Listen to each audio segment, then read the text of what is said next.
যাই হোক, এই জায়গাটাকে আবার ফিনিশিং করতে হবে ভালো করে। 6 ইঞ্চি লাইনটা এসে যাবে তো, এগুলো একটু পুষ হয়ে যাবে তো, দেখি পুষ হয়ে যাবে, এটা যাবে। তুমি একবার এখানে দুটো তিনটে ওকে ওটা দিয়ে দাও, দুটো তিনটে মাল এনে দাও, চলে যাও একবার। 6 ইঞ্চিটা আর 3/4 এলবে দুটো একটা টি দিয়ে দাও, ছাদের থেকে একটা পাইপটা ধরে দিলে হয়ে যাবে।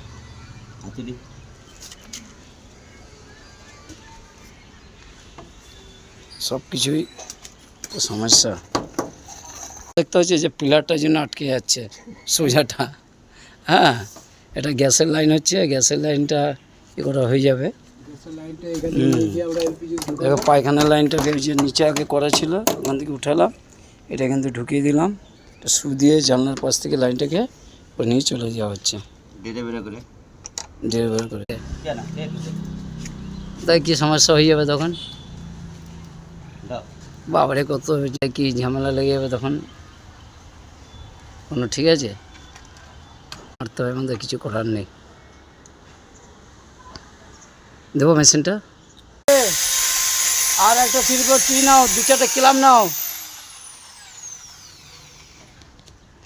তো কিলামটা দেখো কত রিক্সে মারা হচ্ছে। ট্রানজাকশন বুঝ নাও দুটো, ওটাকে ঠুকে নিচ্ছিস নাকি বুলেটটা? হ্যাঁ ঠিক আছে, ঠুকে নিয়ে মার উপরে একটা, তারপরে মারবি। কত দিচ্ছে দেখো, একটা দিনের উপর দাঁড়িয়ে, পাশের বাড়ির উপরে দাঁড়িয়ে কাজটা হচ্ছে, কিছু করারও নেই। গ্যাস লাইটটা মেরে দিলাম।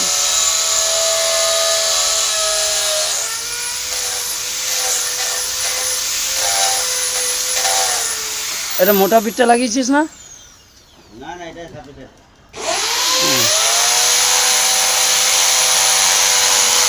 এ 6 ইঞ্চি কেলাম নিয়েছে তো গোটা।